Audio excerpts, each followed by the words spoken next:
Jaxon, Smith-Njigba is dealing with an injury. Kayshon Boutte, the LSU offense, struggling to get going. Quinton Johnson at TCU, struggling to get going. Where are we at with this group? Where do we go from here? Who levels up their game? Who comes back into the spotlight?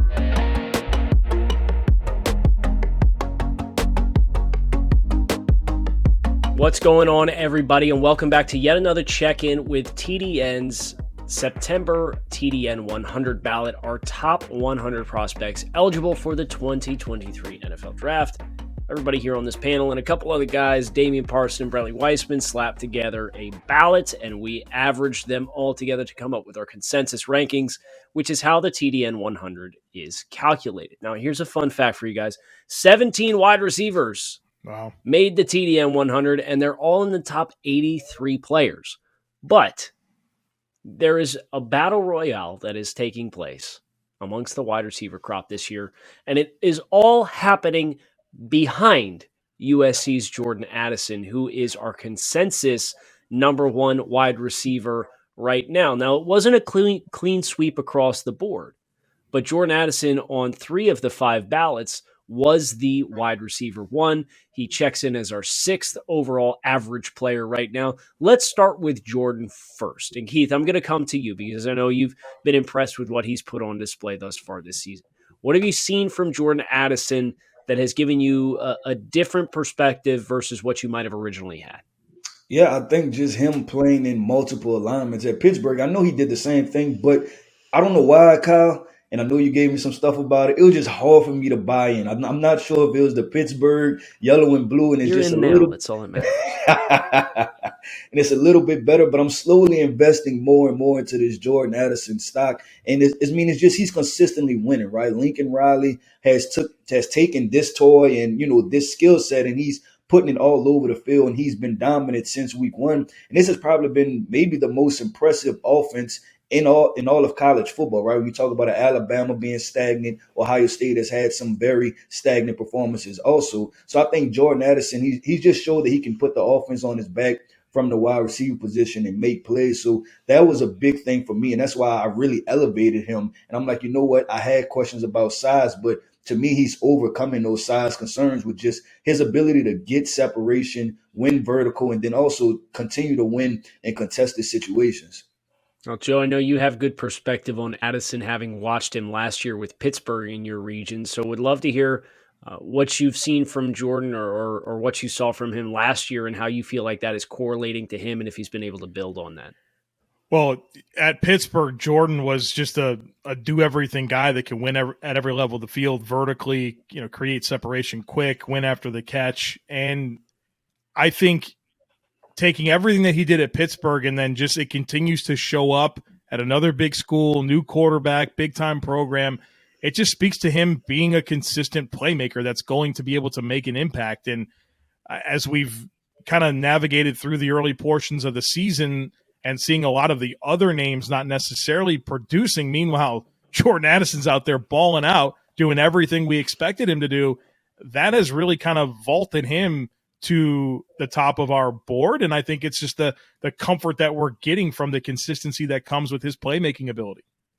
Now, wide receivers pretty consistently a group in which the guys fortify their standing and perception in this final season, right? Your final year of tape for every position is most important, but if you look at the wide receiver position, you see guys that can emerge and have 1 year of significant impact production. Well, Jordan Addison had that last year, and then having the start that he's had this year kind of left it an open and shut case for me. Joe, you mentioned the ability to separate to all levels of the field and win on all 3 levels, and him continuing to do that and getting a chance to play Caillou Blue Kelly from Stanford and have a lot of success running routes against him, who we all perceive to be a pretty good player as well, has positioned Jordan Addison very favorably in this early block with the September update. But my question for you guys is this. You look at the names behind him, Jaxon, Smith-Njigba is dealing with an injury. Kayshon Boutte, the LSU offense, struggling to get going. Quinton Johnson at TCU, struggling to get going.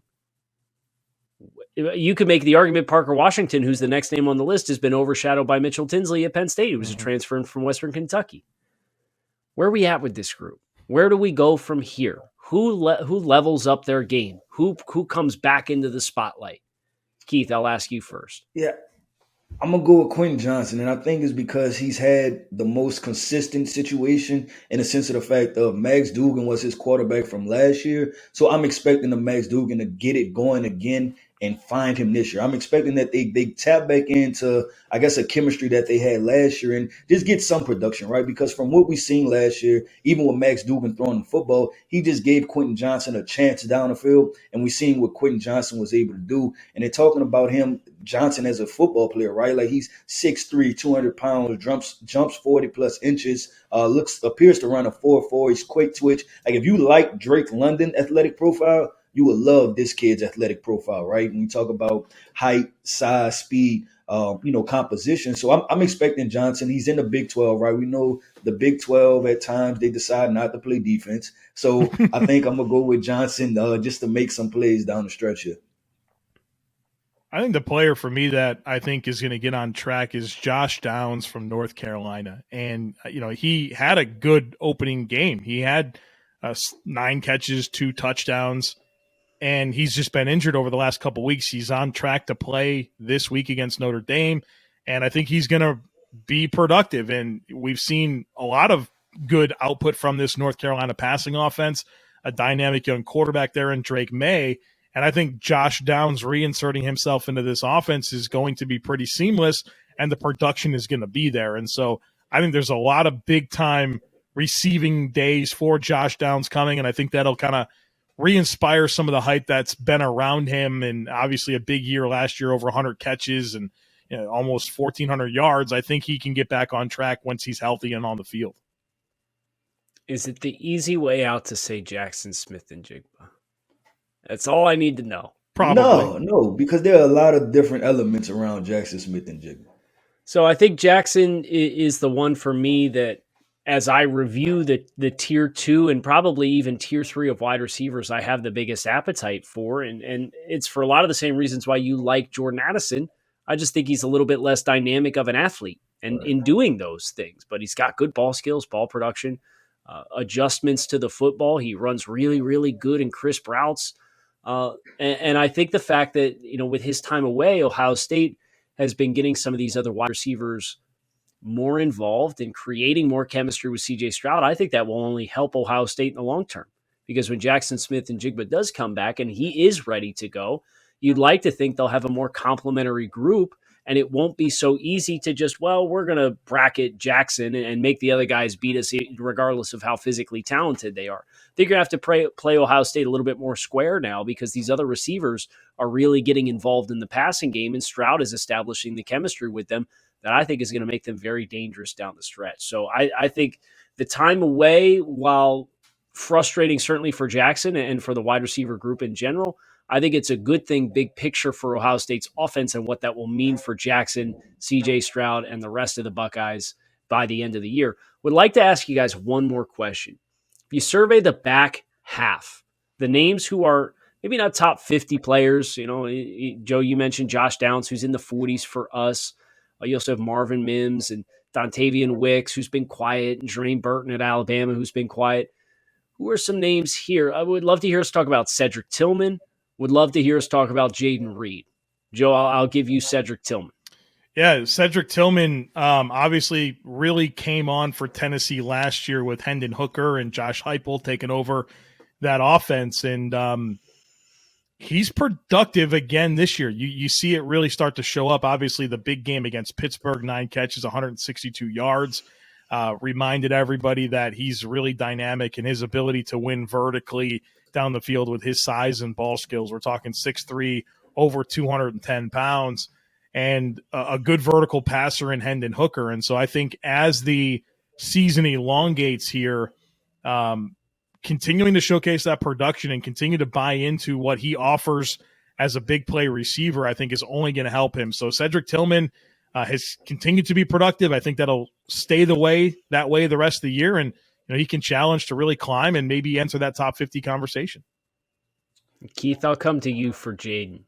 Yeah, for Jaden, I think it's just a matter of him kind of showcasing what he did last year, right? And that's more the athletic profile. Michigan State doesn't consistently churn out wide receivers, but we see the athletic profile that he has, and we know the quarterback situation at Michigan State can be up and down, right? Like that's a real roller coaster in itself. So I think if they get him the ball quickly and allow him to use his run after the catch ability, because the way his frame is built, like you can see, he has a pretty solid lower half, right? So that should lead him to some run after the catchability. And make some plays. So I'm definitely still watching Jaden Reed down the stretch. He's another team where they'll be able to play the Michigans, the Ohio States, and he'll have some big time moments and make plays in those games. And the name that I would invoke here is Rakim Jarrett from University of Maryland. And Maryland, they got through their non-conference schedule. We're going to find out real quick because they play University of Michigan this weekend. So as compared to what it has been in the non-conference schedule, averaging 40 points a game, we'll find out. But Talia Tungavaloa at quarterback, Corey Dykes, Jaxon Jones, Rakim Jarrett, all there. You also have Dante Demas coming back from the leg injury that he suffered last year as well. There's a lot of really talented pieces here. And Rakim Jarrett's the guy averaging 18 yards a catch and a really explosive player. And I think he's a name who, when you covet explosiveness at the wide receiver position, he's somebody who I think can continue to make inroads and get himself continued focus, because a lot of these other names that are here in this tier 3 and tier 4 of TDN 100 with these 17 wide receivers, well, there's guys who haven't played yet. There's guys who have been quiet. There's guys who you have some athletic profile concerns for even when they are productive. Well, at this point, you can look at Rakim Jarrett and say, well, in a loaded pass catching group, he's dynamic and he's been productive. And I think those things add together for a resume that, if that continues, we'll continue to see Rakim Jarrett climb from his 54th spot on this September update to the TDN 100. But make sure you like the video, subscribe to the channel, click the bell, get the notifications for all of our video drops, and visit thedraftnetwork.com for the full September update for our TDN 100. Thanks for checking it out.